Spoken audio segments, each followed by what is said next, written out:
기도합니다. 아멘.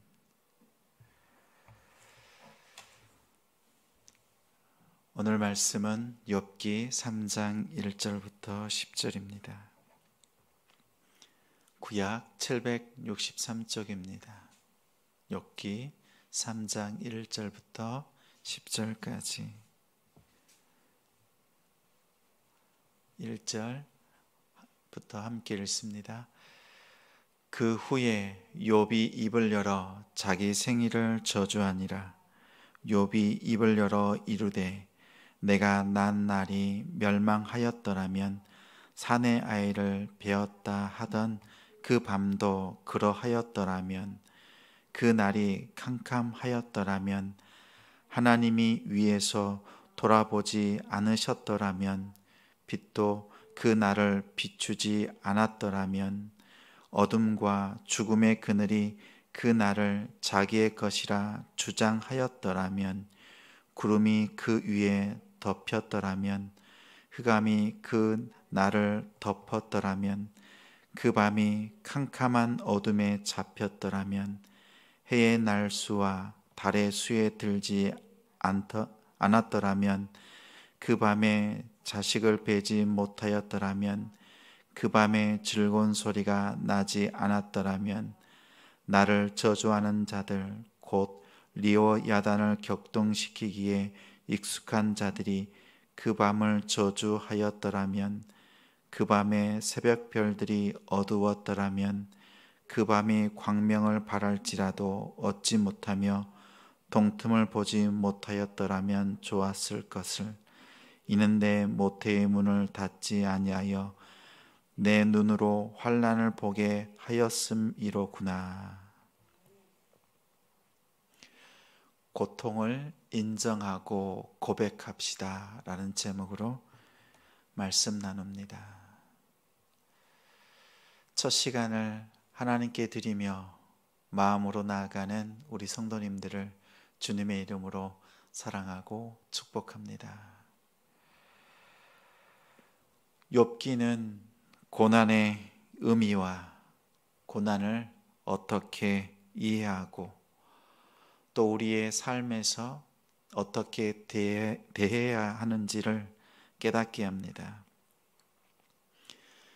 2장 10절에 이 모든 일에 욥이 입술로 범죄치 아니하니라. 이 모든 일이란 욥이 당한 일입니다.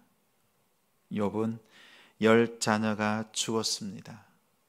종들이 죽었습니다. 양, 낙타, 소, 암나귀 등 모든 소유물을 빼앗겼습니다. 욥은 온몸에 종기가 났습니다. 욥의 아내는 악담을 합니다.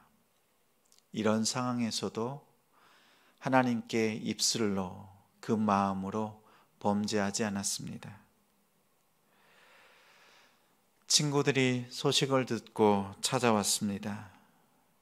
욥의 모습을 보고 어떤 말로도 위로할 수 없어서 한마디도 하지 못하고 7일 동안 밤낮으로 그 옆에 함께 주저앉아 있었습니다. 그 후에 오늘 1절에 보니 그 후에 욥이 입을 열어 자기의 생일을 저주하니라. 7일 동안 침묵을 하고 난 뒤에 입을 열어서 자기의 생일을 저주합니다. 하나님께서 7일 동안 6일 동안 천지 만물을 창조하시고 7일째 쉬셨습니다. 이제 그 7일간을 통해서 창조하셨던 것을 하나하나 언급하면서 이 창조가 다시 역으로 돌아갔으면 하는 그 바람이, 개인적인 바람을, 그 생각들을 쏟아놓습니다. 쏟아놓는 곳이 오늘 10절에 하나님 앞에서입니다. 삶의 고통 앞에서 우리는 욥과 같은 어려움 당합니다. 그 깊이와 넓이가 다르지만 그 고통은 다르지 않습니다. 이런 고통 앞에서 우리는 두 가지를 하나님 앞에 해야 합니다. 먼저 고통을 하나님 앞에서 인정하십시오. 욥은 너무 고통스러운 나머지 자기 생일을 저주합니다. 부모나 하나님을 저주한 것이 아닙니다. 너무 고통스럽기에 자신이 태어난 날, 모태에 잉태되었던 그날이 없었다면 지금의 이 고통, 이 아픔을 겪지 않았을 텐데. 욥의 탄식은 고통을 정직하게 대면하면서 인정합니다. 슬픔이나 절망의 감정을 피하는 사람들이 있습니다. 그러면 그 마음의 상태를 외면할 때 낙심과 슬픔, 더 깊은 절망으로 빠져듭니다. 우리 인생은 살면서 수많은 고난과 아픔을 당합니다. 사랑하는 사람을 갑자기 잃기도 하고, 평생 모은 재물을 빼앗기기도 하고, 때로는 건강했던 육체에 질병이 찾아옵니다. 두려움과 슬픔을 정직하게 대면하는 것이 필요합니다. 하나님 앞에서 이 고통을 쏟아놓을 때, 인정할 때 우리 사람이 얼마나 연약한 존재인지, 하나님이 필요할 존재임을 깨닫습니다. 하나님께 겸손의 자리로 나아갈 때 하나님께서는 긍휼로 여러분을 만나 주십니다. 둘째는 고통을 하나님 앞에서 고백해야 합니다. 욥은 있는 그대로 탄식하면서 하나님 앞에서 또 친구들 앞에서 입을 열어 토로합니다. 오늘 욥기는 욥의 입을 열어서 고백하는 이 일로부터 친구들과의 변론이 시작이 됩니다. 하나님께서 이 모든 변론을 들으시고 하나님께서 정리해 주시고 하나님께서 복에 복을 더해 주십니다. 이토록 자기의 생애를 저주하면서 고통을 인정하고 고백하는 사람이 있었습니다. 예레미야 선지자입니다. 그런 예레미야 예가에서 하나님께서 이스라엘을 심판하신다는 소식을 듣고 절망과 낙심, 엄청난 고통에 빠집니다. 예레미야 선지자 역시 자신이 태어난 날을 저주합니다.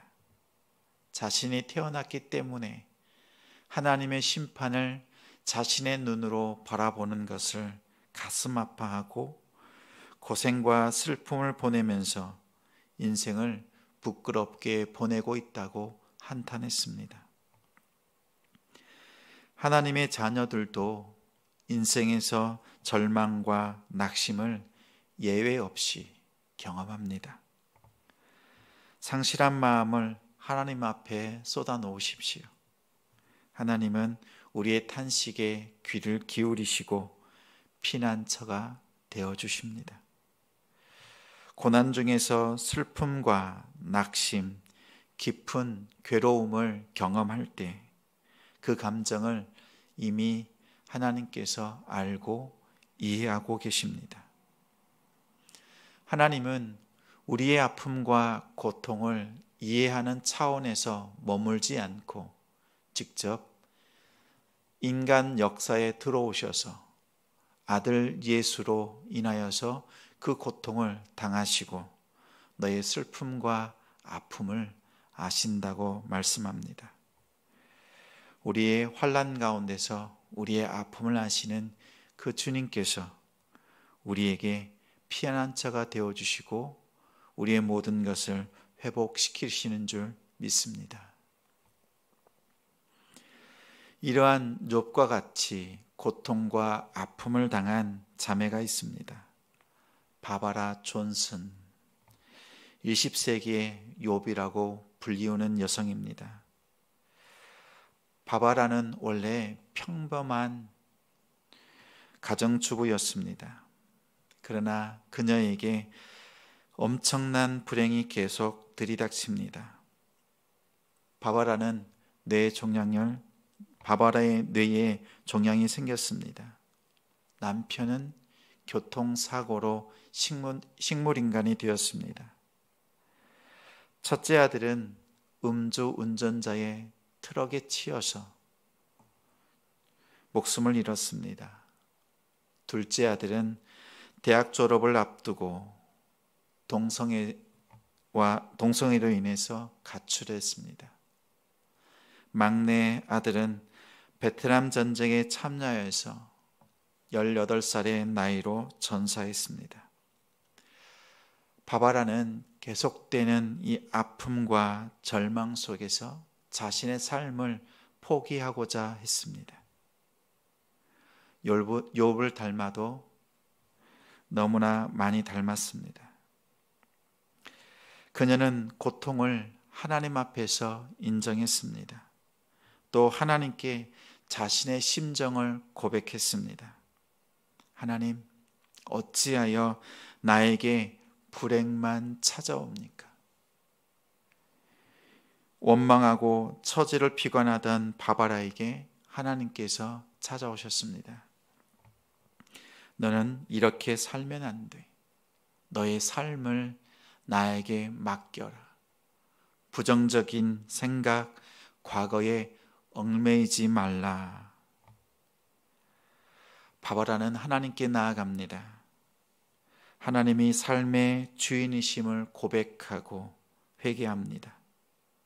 그녀의 마음속에 감사가 싹이 트고 감사의 삶으로 자신의 인생을 바꾸자 삶의 기적이 찾아옵니다.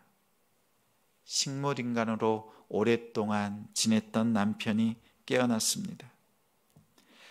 자신에게 주어진 하나님의 은혜를 보답하고자 자신보다 더 불행한 사람들을 찾아가 돕고자 했습니다.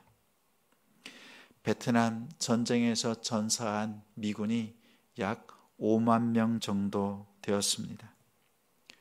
전쟁으로 인해서 자녀를 잃은 부모를 찾아가 위로합니다. 교통사고로 자녀를 잃은 부모에게 편지를 쓰고 함께 기도합니다.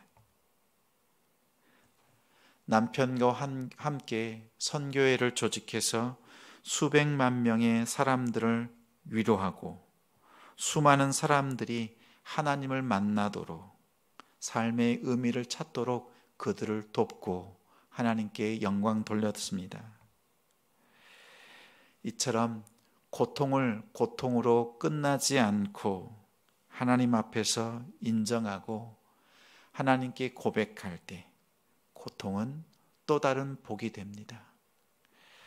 또 다른 위로가 됩니다. 오늘 우리의 삶에 찾아오는 피하고 싶지만 만나게 되는 그 아픔 앞에서 그 고통을 하나님 앞에 인정하고 하나님 앞에서 고백하는 우리 성도님들이 되시길 바랍니다. 그 고백을 들으시고 하나님께서 마음을 바꾸시고 우리의 삶에 또 다른 복과 위로로 함께 하실 줄 믿습니다.